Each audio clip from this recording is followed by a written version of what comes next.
जैसा कि आप लोग देखते आ रहे होंगे कि साल 2022 ख़त्म हो गया, लेकिन रसिया और यूक्रेन का कन्फ्लिक्ट ख़त्म नहीं हुआ। लेकिन फिर साल 2023 की शुरुआत हुआ और नई राजनीति, नई कूटनीति इस युद्ध में शामिल हुई, लेकिन फिर भी इस युद्ध का अभिशाप ख़त्म नहीं हुआ। आखिर में इस युद्ध में कौन कौन स्टेक होल्डर हैं, ये अपने हम सर से जानेंगे। देखिए, युद्ध एक बहुत ही भीषण प्रक्रिया होती है। इसमें बहुत सारे लोगों की जानें जाती हैं और आज जो ग्लोबलाइजेशन के इस दौर में कहीं अगर युद्ध हो रहा है तो उससे कोई मात्र उस देश के लोग प्रभावित नहीं हो रहे हैं, बल्कि उसका असर समूचे विश्व पे दिखता है। यहाँ भी आपने देखा होगा इंडिया में कि कितनी महंगाई बढ़ रही है और बहुत सारे इश्यूज़ हैं। स्टेक होल्डर्स की बात करें तो जो सामने हमको पहले दिखता है कि रसिया और यूक्रेन, फरवरी के महीने में रसिया ने यूक्रेन की टेरिटरी में हमला बोल दिया और इसमें स्टेक होल्डर्स रसिया यूक्रेन के साथ साथ में पूरा विश्व है। एक तरफ आपको नाटो दिखेगा, दूसरी तरफ से सोवियत यूनियन का हैंगओवर लिए हुए रसिया दूसरी तरफ से यूक्रेन में अपनी जड़ें जमाने की कोशिश कर रहा है। तो ये दोनों जो हैं वो स्टेक होल्डर्स हैं। लेकिन इस आधुनिक युग में जहाँ पर दुनिया चांद पर पहुँच चुकी है, लेकिन इस समय इस युद्ध का मतलब क्या है? देखिए, किसी भी युद्ध या किसी भी कॉन्फ्लिक्ट का जो बेसिक जो कोर इशू होता है ना, वो होता है पावर। और रसिया के जो प्रेसिडेंट है पुतिन, वो बार बार ये अपना बयान देते रह रहे हैं कि वेस्ट जो है वो एक टर्मिनल डिक्लाइन की ओर है, मतलब उसका ह्रास हो रहा है। और वो ये बोल के वो वेस्ट में एक अपना इन्फ्लुएंस जमाना चाह रहे हैं, ठीक वैसा इन्फ्लुएंस जो 1991 से पहले यूएसएसआर का हुआ करता था। वहीं अगर यूक्रेन की बात करें तो यूक्रेन जो है वो लिबरल कंट्री की जो एक मॉडर्न जो लिबरल कंट्री होता है, जिसमें डेमोक्रेटिक राइट्स मिलते हैं लोगों को, वो जैसे कि यूएस में देखने को मिलता है, वो यूक्रेन उस मोड में अपने देश की प्रगति चाहता है। कुछ समय तक तो ये संभव था कि हाँ, रसिया अपना इन्फ्लुएंस जमाने में सफल रहा था यूक्रेन में, लेकिन इस समय की जो सरकार है और जो जेलेंस्की है वहाँ के प्रेसिडेंट यूक्रेन के, वो सरकार ये रशियन इन्फ्लुएंस को मानने को तैयार नहीं है। वो चाहती है कि नहीं, हम एक सॉवरेन राष्ट्र के तौर पर, मतलब अब मान लीजिए कि कोई राष्ट्र दूसरे राष्ट्र को हर डिसीजन मेकिंग में इन्फ्लुएंस करे, परेशान करे, तो ये अच्छा नहीं लगता है। तो ये भी टिके हुए हैं, अड़े हुए हैं यूक्रेन वाले की भी कि हम इतनी आसानी से हमको कोई दबा नहीं सकता।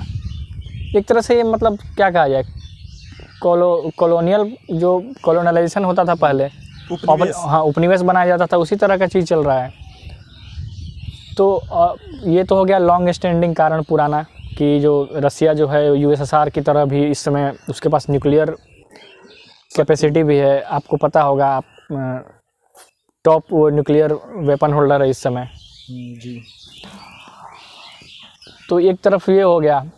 और देखिए, ये जो कॉन्फ्लिक्ट वाला इशू होता है ना, चाइना को भी आप देख सकते हैं एग्जांपल के तौर पे, कि जहाँ पे टोटलिटेरियन रेजिम है, जहाँ पे बहुत ही सेंट्रलाइज पावर है किसी गवर्नमेंट या प्रेसिडेंट के हाथ में, तो वहाँ पे ये वो मतलब एक तरह से अपना क्षेत्र विस्तार के लिए ये हमेशा कुछ ना कुछ विघ्न डालने की कोशिश करते रहते हैं। चाइना का भी अब देख रहे हैं, रसिया इससे यूक्रेन में दोबारा ये अटैक कर रहा है। अगर इमीडिएट 10 सालों की बात करें तो 2014 में रसिया ने यूक्रेन क्रीमिया को हड़प लिया था, उसी की वजह से उसको G7 से हटना पड़ा। G8 से हटा तो G7 हुआ। तो यहाँ पे एक तरह से क्लैश ऑफ आइडियोलॉजीज भी है। एक तरह से रसिया जो कम्युनिस्ट विचारधारा को, सोशलिस्ट रेजिम को, वहाँ पे एक तरह से मिक्स्ड ही है ना, अभी पूरी तरह से डेमोक्रेटिक तो हुआ नहीं है। डेमोक्रेटिक रहता तो वहाँ पे आपको लोगों के पास राइट देखने को मिलता कि हाँ, अपने युद्ध के खिलाफ वहाँ प्रदर्शन हो रहे हैं तो वहाँ पे आपको लोगों को जेल में भेज दिया जा रहा है। विपक्ष वहाँ पे खड़ा ही नहीं हो पाता, चुनाव भी नहीं हुआ है, रेंगता है विपक्ष एक तरह से। घातक हथियारों से उनकी जानें ले ली जाती हैं। एक अभी हाल में ही मुद्दा आया था, उनका नाम मैं भूल रहा हूँ, तो उनको जेल में ही सिरिंज दे के उनको मतलब जेल में रखा गया है अभी। तो ये हो गया आपका ये लॉन्ग स्टैंडिंग रीजन, आपने आइडियोलॉजीज़ का देख लिया। इमीडिएट रीजन है ये है कि जो यूक्रेन जो था एक चाहता था कि नहीं, हमको एक सिक्योरिटी ऐसा मिले कि ये जो बार बार की जो ये इनका जो इन्फ्लुएंस है उससे वो दूर हट सके। किसी भी देश को एक सिक्योरिटी चाहिए ना, तो सिक्योरिटी चाहिए तो उसके लिए वो क्या करना चाह रहा था कि नाटो वो ज्वाइन करना चाह रहा था। नाटो का मतलब होता है कि नॉर्थ अटलांटिक ट्रीटी ऑर्गेनाइजेशन, उसमें आपके वेस्ट के बहुत सारे इन्फ्लुएंशियल कंट्रीज़ हैं, यूएसए इसको लीड करता है, ठीक। तो नाटो जाना चाह रहा था यूक्रेन, लेकिन रसिया को ये मंजूर नहीं था। 1991 में ट्रीटी हुआ था नाटो और रसिया में कि देखिए आप हमारे पड़ोस में आके आप ये सब नहीं करेंगे। तो कई एक्सपर्ट ये बताते हैं कि यूक्रेन को भी इस लाइन को क्रॉस नहीं करना चाहिए था। एक बफर स्टेट के तौर पे रहता तो एक शांति बनी रहती वहाँ पे, लेकिन अब वहाँ पे टोटलिटेरियन रेजिम, वहाँ पे कोई इंटरनल कोई है नहीं कि वहाँ के लोग डेमोक्रेटिक तरीके से राष्ट्रपति को हटा के रुकवा दें, चाहे जो भी करें। और यूक्रेन में भी एक तरह से बिल्कुल आन बान शान की लड़ाई हो गई है कि नहीं हम सॉवरेन रहेंगे, लिबरल कंट्री के तौर पर रहेंगे। तो एक क्लैश ऑफ लिबरलाइजेशन मुझे लगता है, अगर एक स्कॉलर के पर्सपेक्टिव से बोलूँ तो। जैसा कि आपने बोला कि यूक्रेन एक सोवरेन कंट्री के तौर पर रहना चाहता है, लिबरल, तो इसमें हम लोग क्या मान सकते हैं कि अमेरिका उसे पीछे से प्रोत्साहित कर रहा है? देखिए, प्रोत्साहन और सपोर्ट तो दोनों पक्षों को मिल रहा है, ये तो दिख रहा है। मतलब एम्यूनिशन हो या फिर आइडियोलॉजिकल सपोर्ट हो या फंड का सपोर्ट हो। आप बता रहे थे कितना फंड दिया है यूएसए ने? 45 बिलियन। 45 बिलियन डॉलर, ये इतनी बड़ी रकम है कि इससे दुनिया में बहुत सारे चैलेंजेस, अभी मॉडर्न चैलेंजेस की बात करें तो बहुत सारे चैलेंजेस है ग्लोबली हमको देखने को मिल रहे हैं। हंगर एक है। अब बताइए कि 205 देशों में, 45 देशों में 205 मिलियन ऐसे लोग हैं जो भूख से मर रहे हैं। मतलब ये किसी को पता नहीं है। एक कोने में अगर इंडिया के किसी गांव में आप बैठे हुए हैं, जैसे हम बैठे हुए हैं, वहाँ पे लोगों को ये जानकारी नहीं मिलेगी और इतना शॉकिंग न्यूज़ किसी को नहीं मिलेगा, कोई खाने के लिए मर रहा है, बताइए। तो इस फाइट में भी उस पैसे का इस्तेमाल हो सकता था। लेकिन एक पावर पॉलिटिक्स में ये होता है कि भाई रसिया तो एक तरह से परपेचुअल एनिमी रह चुका है। आइडियोलॉजिकल देखें, कोल्ड वार हुआ था 90s में, इतना लंबा चला था 50 से 90 तक, जब तक विघटन हुआ। तो यूएस का तो डायरेक्ट सपोर्ट है, आइडियोलॉजिकल हो या फिर मॉनेटरी सपोर्ट हो। यूएस के साथ साथ वेस्टर्न कंट्रीज़ का भी इंटरेस्ट जुड़ा हुआ है। वो बात अलग है कि इकोनॉमिक वजहों से कहीं कहीं वो उतनी तरह से बुलंद नहीं हो पा रहे हैं जितना यूएस हो पा रहा है।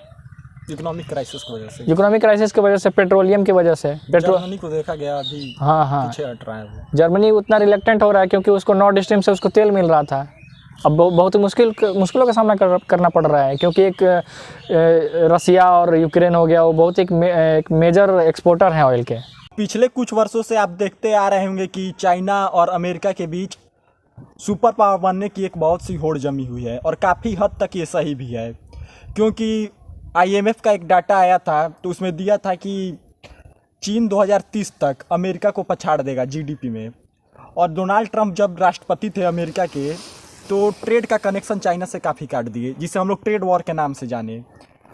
अगर मैं सुपर पावर पॉलिटिक्स में रसिया यूक्रेन युद्ध को आप कैसे देखते हैं? देखिए, यूएसए तो पहले से इन्फ्लुएंस कर रहा था इस युद्ध को नाटो के थ्रू।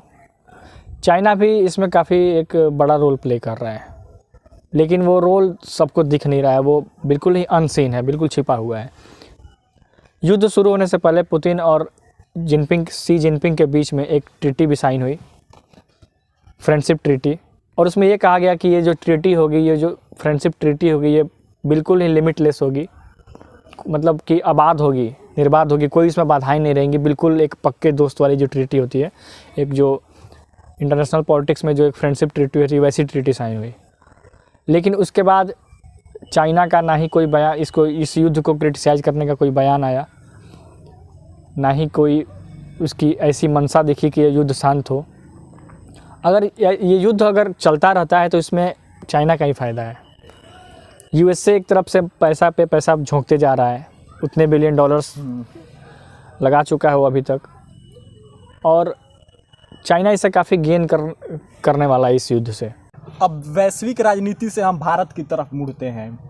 भारत के न्यूज़ चैनल वाले रसिया यूक्रेन मुद्दे को एक बहुत बड़े मुद्दे के तौर पे दिखलाए हैं अपने न्यूज़ चैनलों पे, और ज़्यादातर भारत इस मुद्दे पर न्यूट्रल ही रहा है। भारत को रसिया यूक्रेन वॉर से क्या प्रभाव पड़ा है राजनीतिक और आर्थिक तौर पे? कृपया विस्तार से आप बताएं इसे। देखिए, राजनीतिक तौर से इन्फ्लुएंस देखने को मिल रहा है भारत के पॉलिटिक्स पे। भारत पे वेस्टर्न नेशंस का भी एक दबाव देखने को मिलता है कि नहीं, आप रसिया के अगेंस्ट बोलिए कि वो क्यों युद्ध को इतने लंबे एक्सटेंड तक खींचते जा रहा है, इतने आक्रमण बढ़ाते जा रहा है। भारत को खास करके लोग इसलिए बोल रहे हैं, वेस्टर्न कंट्री इसलिए बोल रहे हैं क्योंकि भारत का रसिया से ट्रेडिशनली काफ़ी अच्छा रिश्ता रहा है और अंतर्राष्ट्रीय समुदाय मानता है कि भारत इसको शांत कराने में, इस युद्ध को शांत कराने में अपनी एक भूमिका निभा सकता है। लेकिन भारत अभी डेवलपमेंट की ओर बढ़ रहा है और वो इस ग्लोबल पावर पॉलिटिक्स में उलझना नहीं चाहता जल्दी, क्योंकि अगर युद्ध में उलझता है तो उसको पैसे खर्च करने होंगे और उसके डेवलपमेंटल जो सपने हैं, जीडीपी ग्रोथ का जो सपना है, एक आधुनिक राष्ट्र बनने का जो सपना है, वो साकार नहीं हो पाएगा अगर वो बहुत ज़्यादा एक्टिव अगर इस युद्ध में इन्वॉल्व होता है तो। इसलिए भारत काफ़ी तटस्थता से इसमें अपनी भूमिका अदा कर रहा है। राजनीतिक कारण तो आप ये देख लिया गया, और दूसरा कारण आपने कौन सा पूछा था? आर्थिक कारण। आर्थिक कारण में देखिए कि किसी भी इकोनॉमी में जो एनर्जी जो होता है ना, वो काफ़ी इम्पोर्टेंट रोल प्ले करता है और इंडिया विश्व में तीसरा सबसे बड़ा ऑयल का इंपोर्टर है, यूएसए और चाइना के बाद। और वहीं रसिया और यूक्रेन का जो रीजन है वो पेट्रोलियम का बहुत बड़ा भंडार है। तो इस युद्ध के कारण जो है क्रूड ऑयल और ऑयल की जो कीमतें हैं वो काफ़ी बढ़ गई हैं, बहुत ज़्यादा बढ़ गई हैं। और ऑयल का जो एनर्जी का जो रोल है इकोनॉमी में, एक दूसरे तरीके से समझ सकते हैं कि ऑयल से ही सारी फैक्ट्रियां और जो भी उत्पादन होता है वो ऑयल से ही, एनर्जी से ही होता है। बैकबोन माना जा सकता है। बैकबोन माना जाता है। और अगर एनर्जी की कीमतें बढ़ेंगी तो वस्तुओं की भी कीमतें बढ़ेंगी, इसीलिए अपने देश में महंगाई भी बढ़ी हुई है। दूसरी तरफ इंडिया इंपोर्ट करता है वहाँ से कुछ प्रेशियस मेटल्स जैसे पैलेडियम, टाइटेनियम, ये सब। रफ डायमंड इंपोर्ट करता है। और इंडिया के एक्सपोर्ट में देखा जाए वहीं तो एक्सपोर्ट में वो पॉलिश डायमंड एक्सपोर्ट करता है, ज्वेलरी एक्सपोर्ट करता है। जेम्स और ज्वेलरी का जो है बहुत बड़ा एक हिस्सा बनता है एक्सपोर्ट का। तो जब तक आप रॉ मटेरियल जो रफ डायमंड या फिर पैलेडियम, टाइटेनियम नहीं इंपोर्ट करेंगे तो कैसे एक्सपोर्ट कर पाएंगे? तो उस पहलू में भी जो है समस्या आ रही है कि आप आर्थिक ह्रास देखने को मिल रहा है। इस युद्ध में आप यूनाइटेड नेशन की भूमिका क्या देखते हैं? यूनाइटेड नेशंस की जो संकल्पना थी वो देश पूरे विश्व में शांति लाने की थी। द्वितीय विश्व युद्ध के बाद उसका संगठन बनाया गया उसको, ताकि भविष्य में अगर कोई ऐसी समस्या खड़ी होती है तो एज ए ग्लोबल पॉपुलेशन हम लोग एक साथ मिलकर, सारी कंट्रीज एक साथ मिलकर उसका समाधान ढूंढने में सफल होंगी। लेकिन इस युद्ध में, रसिया यूक्रेन युद्ध में, यूएन की भूमिका बिल्कुल मतलब मूकदर्शी वाली हो गई है कि हाँ, दूर से वो देख रहा है, बिल्कुल ही निष्क्रिय भूमिका हो गई है। और वो ये दर्शाता है कि यूएन में अभी रिफॉर्म्स की बहुत ज़्यादा आवश्यकता है। अभी मतलब रसिया के अगेंस्ट कौन जाके वोट करेगा जब उसके पास वीटो पावर है? तो एक तो बहुत ही बड़ा एक हर्डल बनता है वीटो पावर ना, उसमें अफ्रीकन कंट्री का कोई रिप्रेजेंटेशन है। वेस्ट की कुछ एक तरह से कंट्रीज़ हैं जो उसमें कुंडली मार के बैठी हुई हैं। भारत इतना अच्छा देश है, इतना बड़ा देश है, जीडीपी इतनी हाई है उसकी ग्रोथ की, भारत को नहीं मिला है उसमें स्थान। तो बहुत ज़्यादा जो एक क्या कहा जाता है कि अगर आग लगा हुआ हो और वहाँ पे क्या वो एक्सटिंग्विशर ही आपका ख़राब हो जाए। यूएन एक्सटिंग्विशर ही है ना कि आप युद्ध को ख़त्म करेगा, जो भी करेगा। तो वहाँ तक हम पहुँच नहीं पाए हैं, वो संगठन बिल्कुल तरह से निष्क्रिय है। मैं तो मानता हूँ कि नए सिरे से हमको एक मल्टीलेटरल ऑर्गेनाइजेशन बनाना चाहिए। आखिरी सवाल मेरा यह है कि रसिया यूक्रेन वॉर को फ्यूचर में आप कहाँ तक जाते हुए देख रहे हैं? देखिए, ये कहीं अभी शांत होते हुए तो नहीं दिख रहा है, ना ही इसके जो स्टेक होल्डर्स हैं वो इस दिशा में कोई ठोस कदम उठा रहे हैं। युद्ध में यूक्रेन की तरफ से लगातार रिसोर्सेज की आपूर्ति की जा रही है स्ट्रॉन्ग वेस्टर्न कंट्रीज़ के द्वारा। वहीं रसिया भी अपने घुटने टेकते नहीं दिख रहा है। रसिया लगातार अपनी ऑफेंसिव जारी किए हुए है। तो ऐसे में ये युद्ध अभी काफ़ी लंबा खींचने वाला है जब तक कोई सीरियस माइंडसेट और एक पॉइंट बेस्ड एजेंडा के साथ इस पे बैठ के चर्चा ना किया जाए। तब तक ये युद्ध मेरे ख्याल से चलता रहेगा। अंतर्राष्ट्रीय समुदाय को भारत से बहुत कुछ सीखना चाहिए। जहाँ एक तरफ वेस्टर्न कंट्रीज लगातार एम्यूनिशन दे रहे हैं जिससे मानव जाति के अगेंस्ट जिसका इस्तेमाल हो रहा है, वहीं भारत ह्यूमैनिटेरियन एड लगातार दोनों देशों में पहुंचा रहा है। तो भारत के इस रवैये को पहचानना चाहिए अंतर्राष्ट्रीय समुदाय द्वारा, और जितना जल्दी ये युद्ध ख़त्म हो उतना हमारे लिए अच्छा रहेगा। जैसा कि आपने इस चर्चा में जाना कि इस युद्ध के कारण, स्टेक होल्डर और इसके परिणाम क्या हो सकते हैं। अगर मैं आप लोगों को कुछ लगता है कि इस युद्ध के कुछ सॉल्यूशन हो सकते हैं तो कृपया करके आप लोग कमेंट में बताएं, और भविष्य में आप लोगों को कुछ लगता है कि किसी और मुद्दे पर चर्चा हो तो आप लोग कमेंट में बताएं, और हम लोग की पूरी कोशिश रहेगी कि हम लोग चर्चा करेंगे। तब तक के लिए मिलते हैं किसी और नए वीडियो के साथ। जय हिंद, जय भारत।